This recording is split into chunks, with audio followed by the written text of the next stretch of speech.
Jazzcast Pros. Imagine you're sitting down at a fancy dinner with all those utensils and glasses, and you're trying to figure out which fork do you start with, or which glass of water is yours. I've been there, so I can definitely relate. Our guest today is the queen of all things etiquette, and she will share an easy tip which will have you reaching for the right glass the next time you're sitting at a fancy table. Let's dive in. Welcome to Season 8 of the Fearless Fridays with Maryann podcast. I am your host, Maryann Rivera-Dienert, and in this season, we're embracing what it truly means to live an empowered life. It's time to step into your power, reclaim your voice, and rewrite your story. Join me on this journey of growth, resilience, and fearless transformation as we explore how to unlock the tools to thrive, not just survive. Get ready to nurture, heal, and rise as we become fearless, fabulous, and free together. Today we have an awesome guest with us, so please introduce yourself and tell us a little bit about who you are. First of all, Maryann, let me just say thank you so much for inviting me to be on your platform. I am very excited. My name is Dr. Pamala Brown-Grinion, and I am a licensed leadership and life coach. I am also a certified international coach for etiquette, life skills, and manners. And I combined all of those services together to provide personal and professional development coaching for individuals, women and girls primarily, but I do work with individuals of all ages. Etiquette. So tell us a little bit about that. What prompted you to get into that line of work? That's a new one for us. Well, let me just say, when I say etiquette, it is not just where to place the fork, where to place your stemware, how to place your napkin. It's not just that. It is a holistic approach to personal development, and it's an inward approach first, and then the outer learning the precepts of etiquette. But it's mostly helping individuals to identify their barriers that may hinder proper conduct. I coach simultaneously while I'm training with my etiquette, so it makes it kind of a unique approach to helping people to modify personal, professional, social behavior. I love that. So you said some barriers that might prevent someone from proper etiquette. What are some of those behaviors? What are some of those things that you have come across? So some of the things that my clients have talked about is that they may have some adverse childhood experiences, such as dealing with sexual trauma, something that happened in childhood, but now in adulthood, they're still dealing with it. And so it makes them not be confident in their presentation. So I help them to identify what those areas are, specifically what are their triggers that may cause them to misbehave or have poor choices as it pertains to their behavior.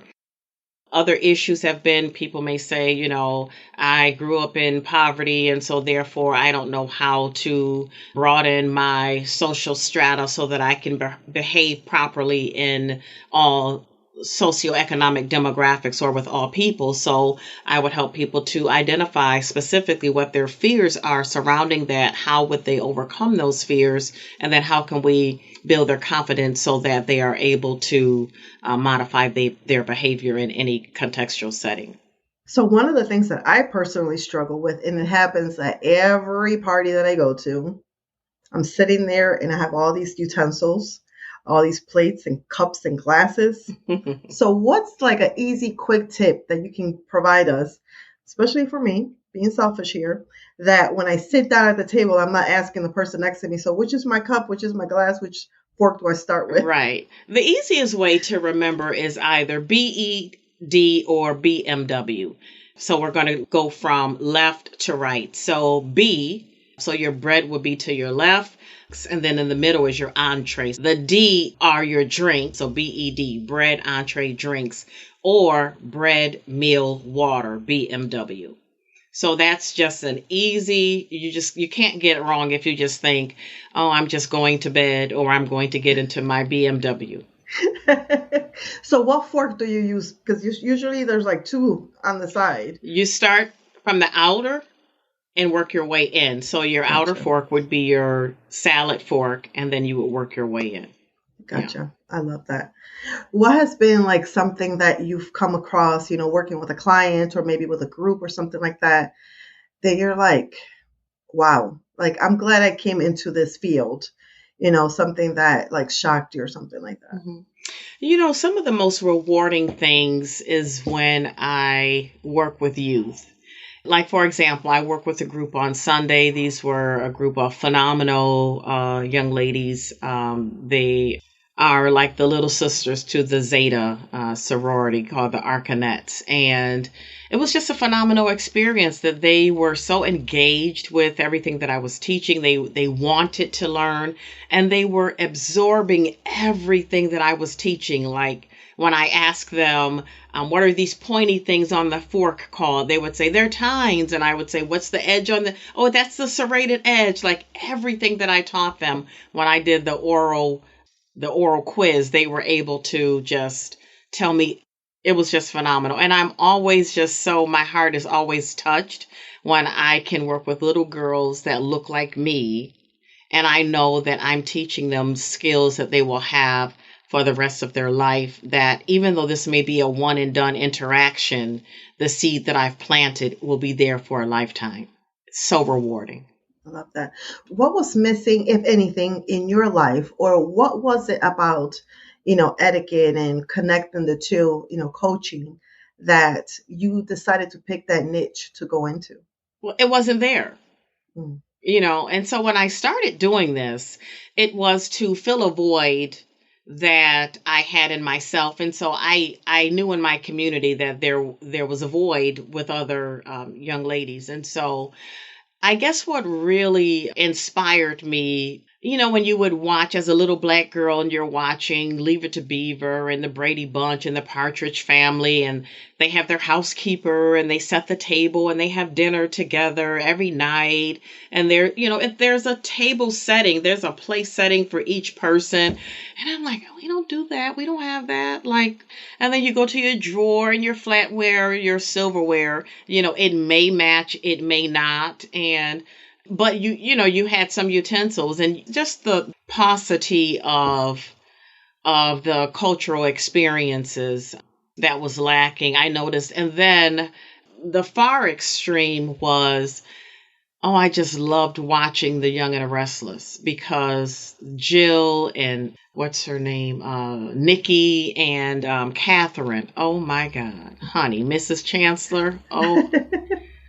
And it was something about Nikki Newman walking around the house with her high-heeled shoes on and her dress slacks. And I would just look at her and say, gosh, I want to walk around the house with my high-heeled shoes on and dress slacks. I just equated that with success and, being on top of your game and, acquiring tangible monetary things. And I was just fascinated with it all. And then, the dynamics from The Young and the Restless versus, let's just say, the Brady Bunch, it would just be a totally different type of tablescape.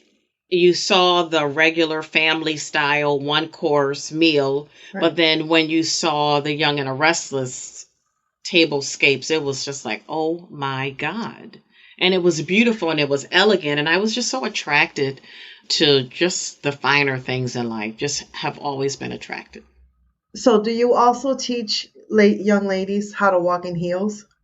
I absolutely do. I teach posture. I teach presence. I teach walking, because I think that it's something that all females should know how to do. If you have on heels or not, you still need to know how to walk. And so there are multiple styles of walking, right? And so I teach, if you're walking through the grocery store and you're holding onto your cart and I'm just being Pam, right? Yeah. And then I walk past Mr. Looking Good and I got to suck, tuck, and elongate right quick and give him the, how you doing? Look, you know what I'm saying? That's a totally different kind of walk. And then there's a walk if I'm walking into a professional setting where it's my power walk, it's my presence walk. And then there's a walk if I'm modeling and I'm on a runway. I have my runway walk. So I teach all of those. We do the runway stuff just for fun, but I absolutely absolutely teach them how to walk in a room and captivate a room without saying a word. One of my favorite things to teach. I need to take some of your classes. Yes, you do, girl. I was raised in a very, legalistic household. So growing up, it was flats, sandals, sneakers, or being barefoot, being raised in Puerto Rico. So heels is not a thing for me. Mm-hmm. I recently bought, I think it was probably like 1.5 inches. Mm-hmm. I had them on for like 5 minutes and I just took them off, gave them to a girlfriend of mine. Mm-hmm. So what is a tip, to start getting comfortable and walking with heels? First of all, if you're not a person that wears heels, I wouldn't have started with a 1.5 inch. I would have started with a 1/2 inch kitten heel. Okay. Closer to the ground because it's manageable.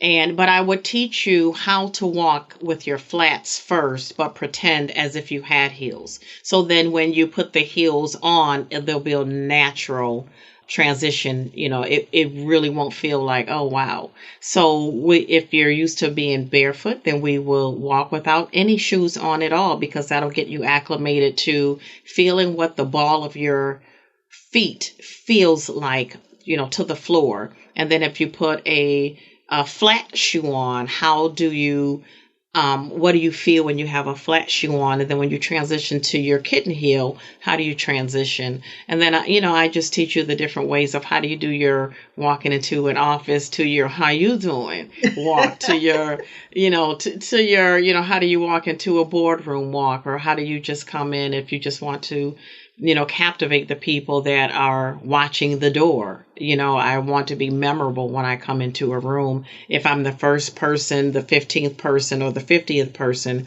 I want people to remember when I walked in the room, like, oh yeah, she has presence. I love that. So I know that you have a podcast, but before we talk about the podcast, you were recently on the runway, because I know you mentioned the runway. So how did you get into that? Well, it goes back to my funny story.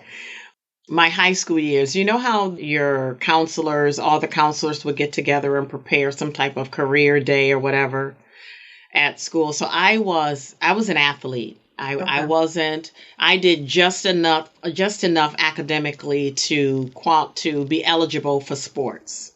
And so anyways, I'm at this career fair, and I walk past this table, and I'm very apprehensive because I see this gorgeous, drop dead, gorgeous olive complexioned, long black hair, face beat. Just tall, statuesque, impeccably dressed, just perfection to a T. This woman. And she's clearly a model. She's at the Barbizon table. So I'm not stopping at the Barbizon table, because I'm this awkward little skinny girl with knobby knees and big breasts. Like, what with, a short Jerry curl. I'm not walking, to me. And she called to me because I was walking by, like kind of reading and looking and scanning as I walked by. And she called to me. And I went over. Her name was Miss Ninez. I will never, ever, she changed my life. And she asked me if I wanted to be a model. And I was like, looking at her like, girl, do you see me? Like, really, like, do you see me? I never considered myself to be an attractive, or my confidence wasn't there, right? My confidence wasn't there. And then when you have adverse childhood experiences that happens to you when you're younger, you have to grow out of that, And so my confidence level just wasn't there. And she asked me if I wanted to be a model. And I said, I don't think I can be a model. And she said, well, I can train you to look like one. And I was like, you can train me to look like one? And she was like, absolutely. So I forged my mom's signature. Uh-oh. And I joined just signed up for Barbizon. And I did it until my mom figured out that, like, why are you not here these certain days of the week? I'm supposed to be at Wendy's working. I used my Wendy's money. I paid for it myself. I had to give my money, and it would be short because I had to pay for Barbizon. Now, listen, I can't pay you and Barbizon. So right. You got to take a cut, because I want to do this. And she was like, you got to get out of that. And so once she found out, I had to get out. But at the part where I had to drop out of the program, I had learned just enough. I had already been introduced to walking, photo shoots. I was introduced to runway modeling, print modeling. They actually taught etiquette in the Barbizon program. And it just brought me I had a full circle moment, and it took me right back to, wow, I've always wanted to really learn this, but nobody was teaching that, and I didn't know that Barbizon was going to be teaching that. And I'll never forget that little book with the burgundy banner, white letters, Barbizon, and in the center of it, there was table setting and place settings and the name of all these different utensils and everything you needed to know about etiquette, table setting, and as it pertains to modeling and as well. And so I had gotten so much information, enough anyway to wet my whistle to know that I could teach this. From there, I just started, I went on a few go-sees, and then I started to teach modeling and pageantry prep and all that. And it just kind of all went together. And yeah, so Fashion Week, Rochester was great this year. This was my first year walking in Fashion Week. Oh, okay. And I actually got that gig because I walked in a show at the Memorial Art Gallery last year. And yeah, so it was a great experience. I'm looking forward to next year. I love the runway. Absolutely love it. That's awesome. I remember Barbizon School Mm-hmm. because I've always wanted to be a model. And I think I was like 12 or 13. And we went, my parents and I. When they told my father how much that thing cost, my dad was like, you better wait till you're 18. And of course, life happened and modeling never happened. So when I saw you, I was like, oh my God, look at her. Okay. Yeah. That's awesome. So tell us about your podcast. Tell us the name, what inspired you to get a podcast, and who does it serve? All right. So my podcast is called the Grace and Grind Podcast. And the podcast is for women that are millennials and older. But I do have some young people that listen to it as well. And it's particularly for professional women that want to learn from other professional women.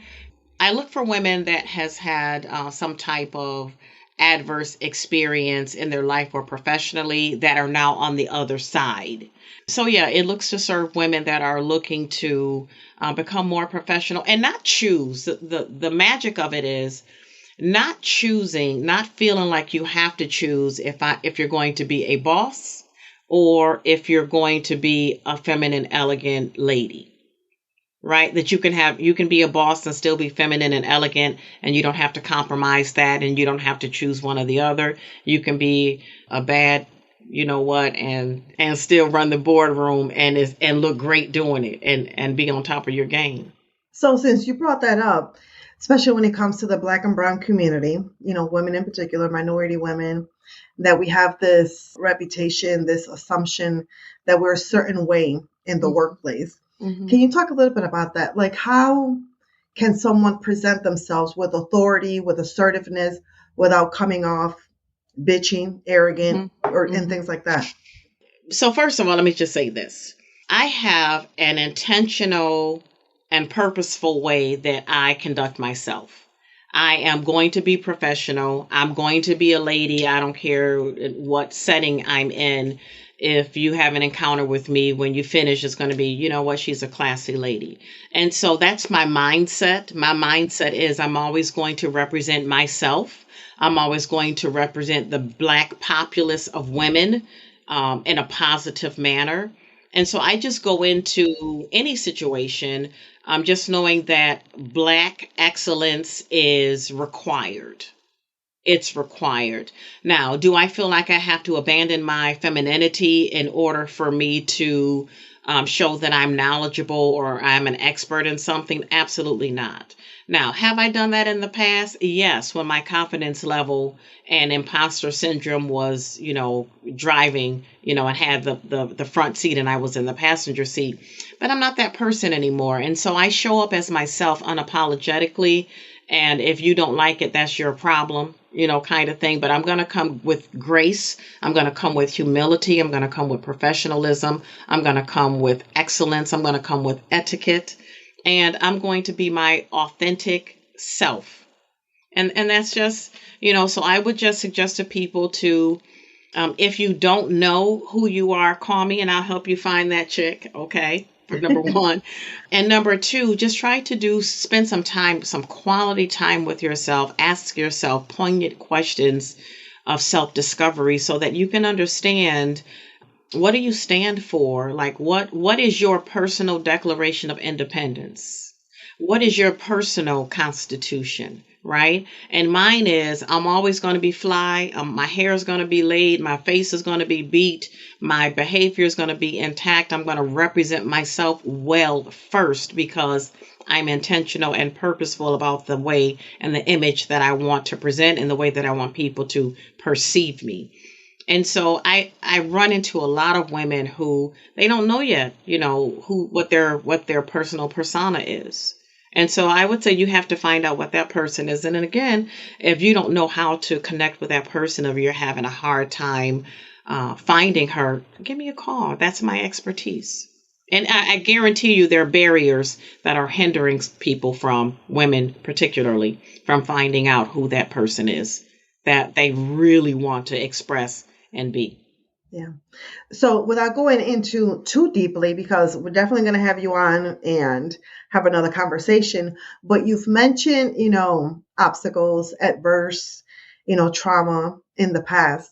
Without going into deep, what's something that you have experienced, and what was some of those healing, tools that you have used to get you to where you are today?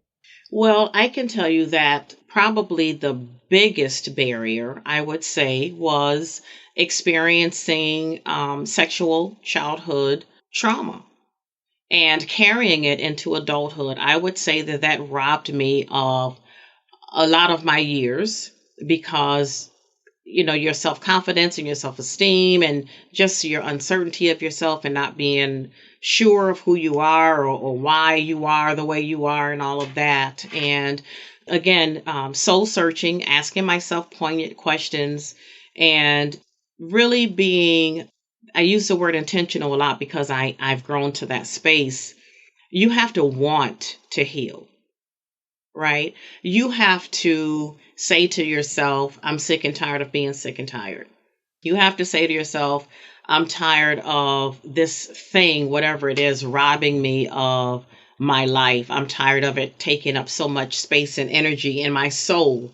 And for me, I pray. I'm a goddaughter, so I believe in having a personal relationship with Christ. I would not be where I am today without Christ, and I know that. In addition to prayer, I also meditate. I believe that being centered and being still and taking intentional time to just be quiet is very important. I spend quality time with myself. I journal, which is a very cathartic experience where you can just empty whatever you're feeling, whatever you're thinking, just, releasing it onto paper, unleashing it in ink. I also have to say that professional help, like, don't deny yourself the opportunity to have professional help. If you put all of those things together and you're intentional about your healing, that, and you get a coach, like call me, like really, you need to have a therapist and a coach, because your therapist is going to take you into those basement moments, right, to help you. But I do a little of that too, but in a different kind of way, because I want to evoke change in your conduct and I want to build your confidence. Whereas the therapist is trying to take you on this journey of what happened, how did it impact you, and all of that. And I do a little of that too, because that also dictates why a person becomes who they are, how they become who they are. And so I like to help people identify that and, identify those things that, are just not serving them well. And, what are we going to do? Like, what's next? We've done this. What's next? I love that. Definitely is a little teaser to what's going to be coming in the future.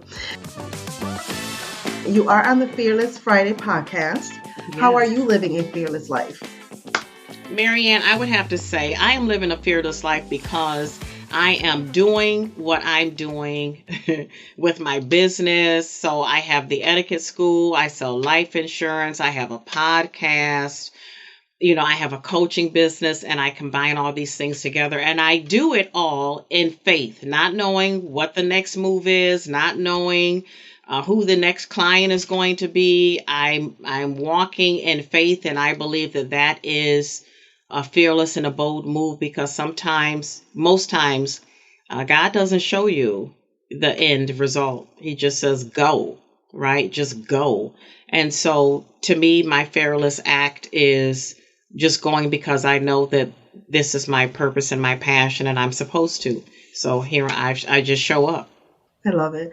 So where can our audience connect with you, listen to the podcast, and sign up for your coaching?